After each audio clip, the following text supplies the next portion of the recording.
Queridos irmãos e irmãs, as leituras deste 15º domingo do tempo comum nos falam sobre vocação.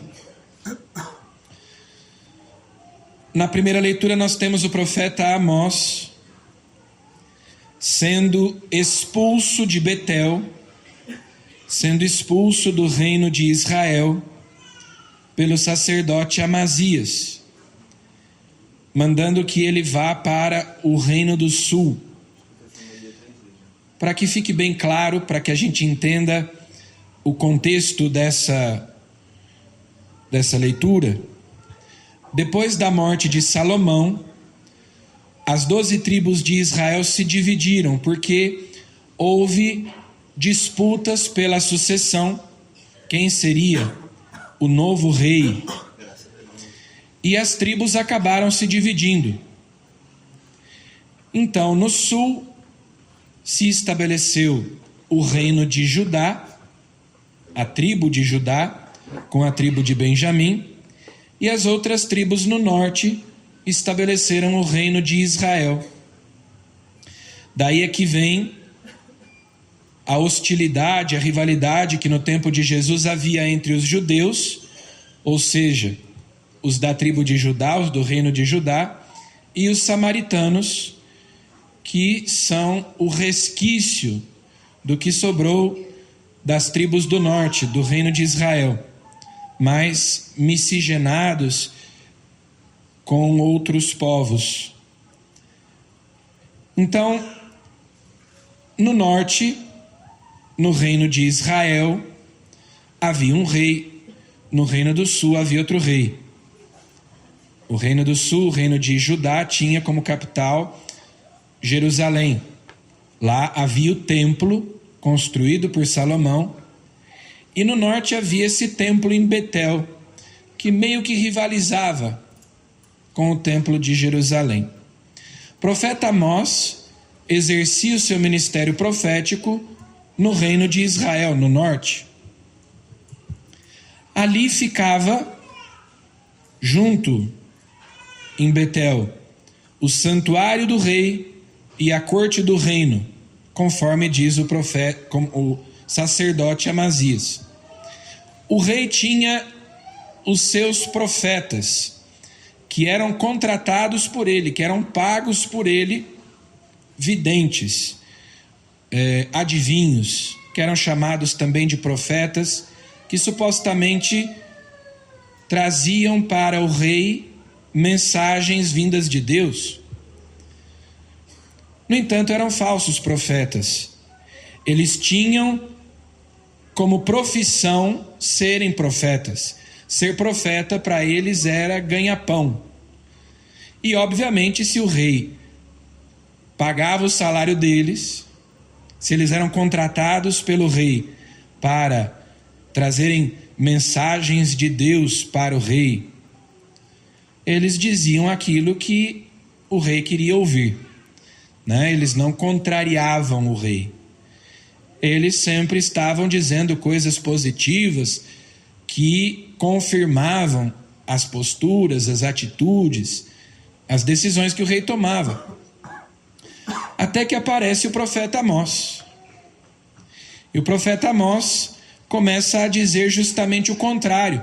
Começa a dizer coisas incômodas, começa a dizer coisas desagradáveis, que não só o rei, mas também o povo, as pessoas em geral, não queriam escutar. O profeta Amós dizia: vocês estão cometendo idolatria, vocês estão adorando falsos deuses, a religião que vocês praticam é falsa, vocês se esqueceram do Deus verdadeiro, vocês abandonaram a aliança. Se vocês continuarem pecando desse jeito e não se converterem, nós seremos destruídos, nós seremos aniquilados, os nossos inimigos nos dominarão, nos levarão para o exílio.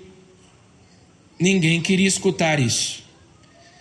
Diziam que Amós era muito pessimista, que Amós era fatalista, como depois dirão também lá no Reino do Sul a respeito de Jeremias. No norte aconteceu o exílio assírio. E desse exílio não houve volta. A gente está mais acostumado a ouvir falar do exílio da Babilônia, né? O exílio da Babilônia aconteceu cerca de 100 anos depois do exílio assírio. O da Babilônia aconteceu no reino de Judá. E o exílio assírio no reino de Israel no norte. Então é por isso que o sacerdote Amazias vem até Amós e diz para ele: vidente, sai daqui, vai embora, procura refúgio em Judá, vai lá para o outro reino, porque aqui você não é bem-vindo. Vai para onde você possa ganhar o seu pão e exercer a profecia. Vejam que ele diz: ganhar o seu pão e exercer a profecia. Porque os profetas que profetizavam para o rei eram empregados, tinham a profecia como profissão. A resposta de Amós é: não sou profeta nem filho de profeta. Eu não nasci profeta. Sou pastor de gado e cultivo sicômoros. Sicômoros são arbustos. Eu estava tangendo o rebanho, estava apacentando o rebanho, quando o Senhor me chamou e disse: vai profetizar para Israel, meu povo. Eu estava na minha, fazendo as minhas coisas, cuidando da minha vida. Deus me tirou lá da minha profissão para que eu me tornasse profeta. Ser profeta para mim é um chamado, é uma vocação. E eu não vou parar de dizer aquilo que Deus me manda dizer, porque desagrado o público. Porque vocês não querem ouvir a verdade de Deus. Como, aliás, a oração coleta da missa de hoje diz tão bem, né? Deus ilumina com a luz da verdade aqueles que estão no erro. E Amós então tem essa atitude corajosa de não se acovardar diante daquela ameaça. Aqui fica o santuário do rei e a corte do reino. Aqui em Betel não deverás insistir em profetizar. Amós não se acovarda, não retrocede, mas com toda a autenticidade, liberdade, permanece fiel e diz: foi Deus quem me chamou, foi Deus quem me mandou dizer essas coisas que eu digo. Eu não posso calar a palavra que Deus me comunica. E de fato, se nós queremos ser cristãos autênticos, se nós queremos ser católicos, não dá, é muito pouco provável que a gente consiga ao mesmo tempo ser pessoas populares, né? Porque os valores do Evangelho são contrários aos valores do mundo. É preciso nadar contra a correnteza, ir contra a moda, a mentalidade dominante. E, consequentemente, haverá incompreensões, haverá perseguições e assim por diante. Então, para se manter fiel à verdade, é preciso ter coragem.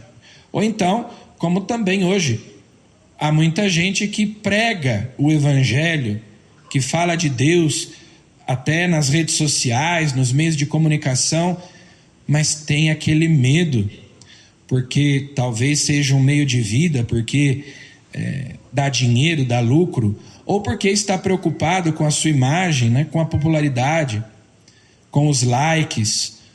Vai que eu perco seguidores. Então, as pessoas vão adulterando o Evangelho, vão diluindo o Evangelho para que ele fique mais palatável, mais aceitável, né? E então não dizem aquilo que precisa ser dito para iluminar aqueles que estão no erro com a luz da verdade, mas apenas aquilo que agrada, mantendo as pessoas anestesiadas, felizes e contentes, caminhando para o precipício. que era o que faziam esses falsos profetas. Então é preciso coragem para sermos autênticos, para sermos fiéis a Deus, para permanecermos na verdade, conforme a nossa vocação.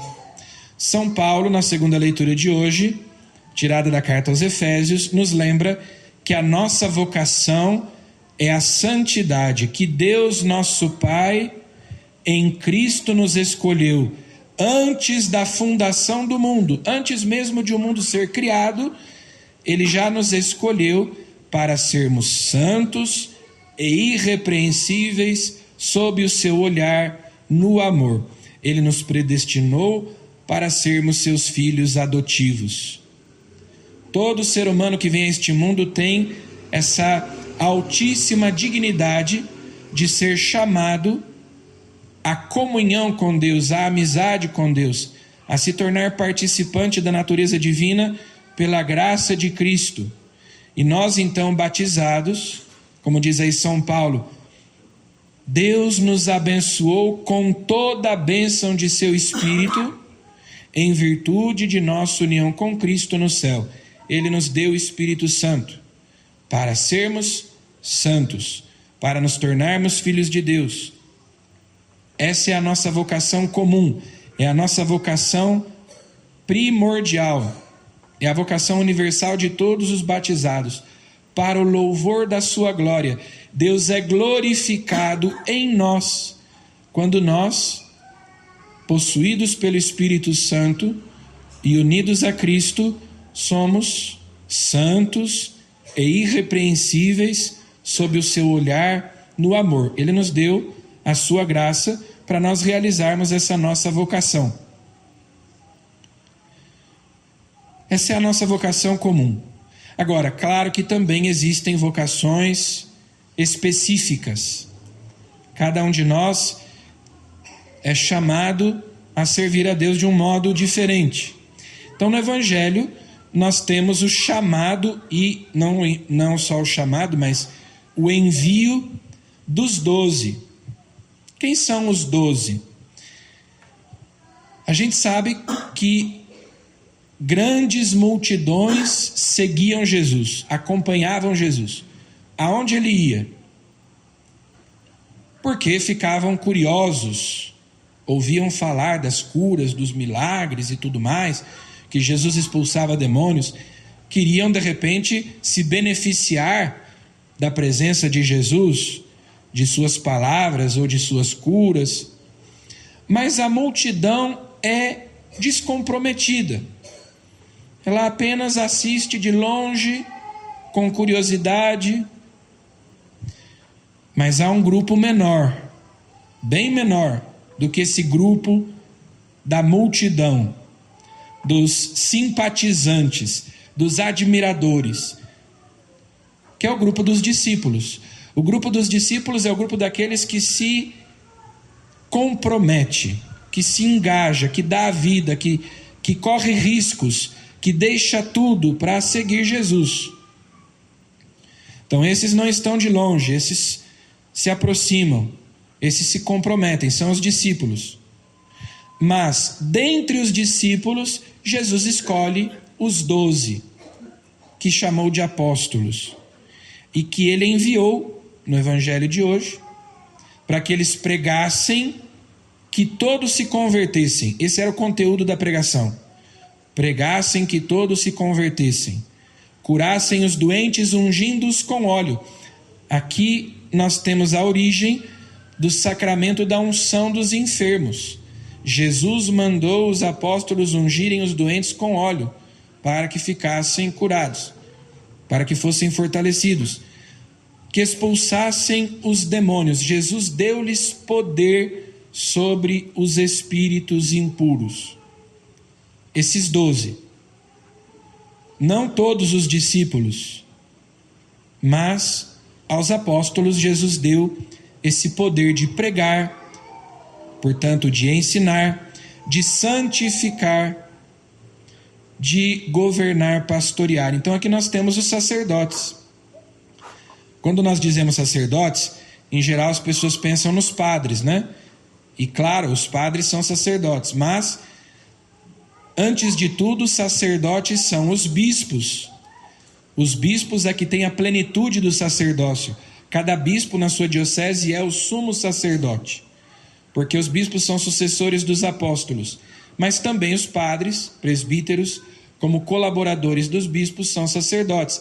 Os diáconos, embora recebam o sacramento da ordem, embora sejam ministros ordenados, não são sacerdotes, porque sacerdote é aquele que oferece o sacrifício eucarístico.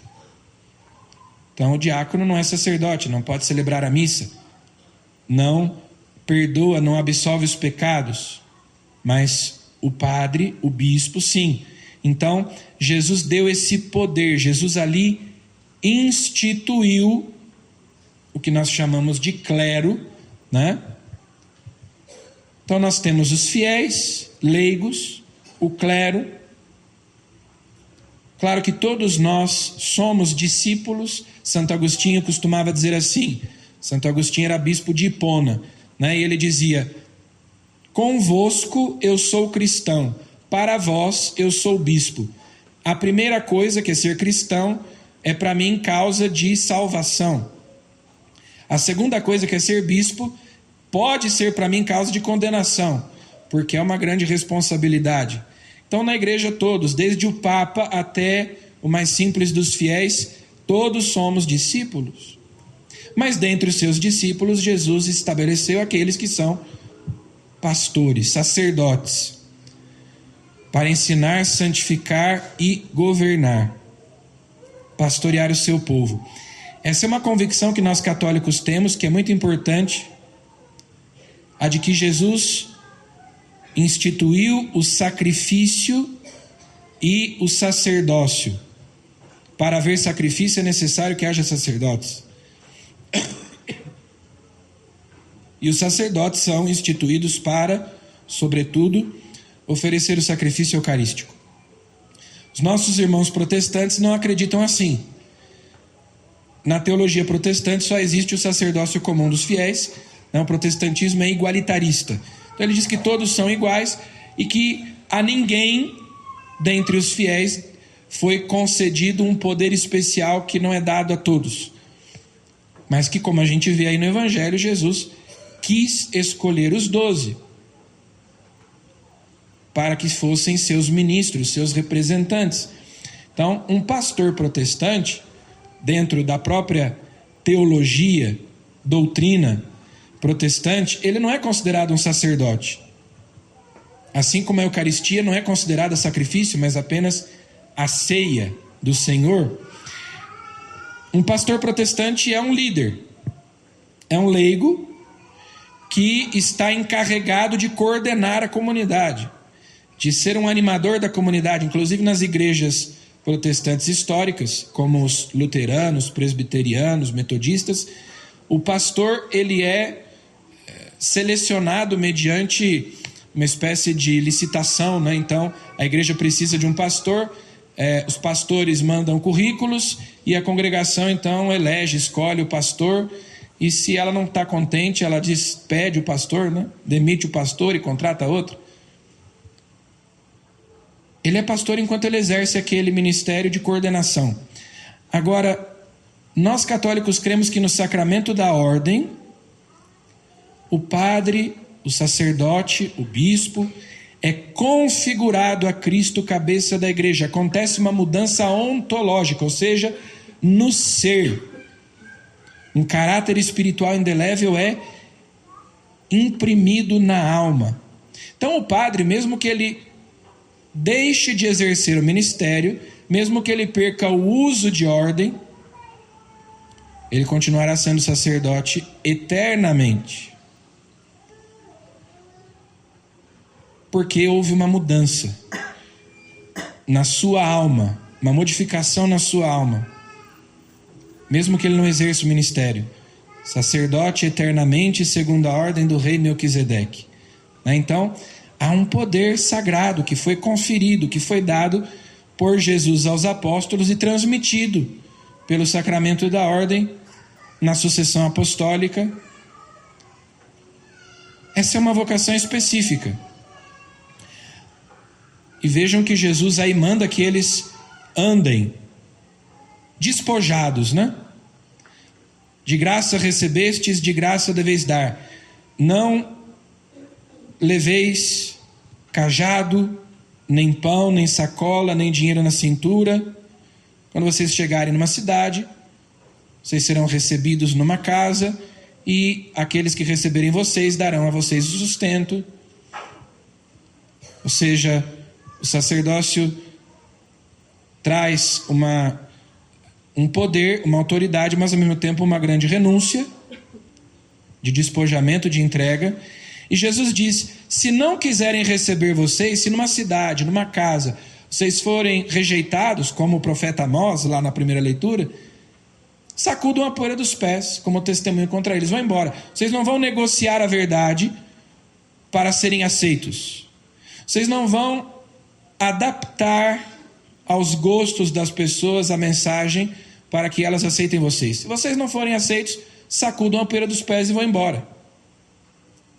Sejam autênticos, sejam fiéis, né? Cada um de nós tem a sua vocação. Como São Paulo disse, a de todos nós é a santidade. Alguns são chamados para o sacerdócio, outros para o matrimônio, outros para a vida religiosa. Cada um de nós também exerce a sua profissão. E nós que buscamos a santidade, nós que somos cristãos, deveríamos procurar ser o melhor naquilo que a gente faz. Não por competição ou por vanglória. Não porque eu quero ser melhor do que os outros. Não porque eu quero ser superior aos outros. Mas ser melhor para os outros. Ser melhor para servir melhor os outros. Procurar ser melhor do que eu mesmo. Hoje eu tenho que ser melhor do que eu fui ontem, amanhã eu tenho que ser melhor do que eu sou hoje. E assim a gente vai se aperfeiçoando, né? Então, quem é padeiro deve ser um padeiro santo. Procurar ser o melhor padeiro que ele puder ser. Quem é pedreiro, a mesma coisa. Quem é advogado, quem é médico, quem é qualquer profissão, qualquer atividade que a gente exerça, quem estuda. Tudo que nós fazemos, nós devemos fazer para a maior glória de Deus, fazer por amor a Deus. E se eu estou fazendo por amor a Deus e para a maior glória de Deus, eu tenho que dar o meu melhor. Porque não dar o meu melhor é desperdiçar o tempo, a vida, os dons que Deus me deu. E é assim que na nossa vida cotidiana, familiar, profissional, intelectual, de estudo, a gente vai se santificando, se aperfeiçoando, porque a nossa vocação é que sejamos santos e irrepreensíveis sob o seu olhar no amor, filhos de Deus. Ele nos escolheu antes da fundação do mundo para que fôssemos santos. Então, se eu sou padre, eu tenho que procurar ser o melhor padre que eu puder ser, um padre santo. Se eu sou casado, melhor esposo, melhor pai, melhor mãe, contando sempre, claro, com a graça de Deus, fazendo tudo por amor a Deus, procurando ser melhor, não do que os outros, mas melhor para os outros, melhor para melhor servir. Então vamos pedir a Nossa Senhora, mãe de todas as vocações, que ela nos ajude a corresponder ao chamado de Deus, a corresponder ao seu amor por uma vida santa, a realizar na nossa vida o projeto de Deus a nosso respeito. Louvado seja nosso Senhor Jesus Cristo.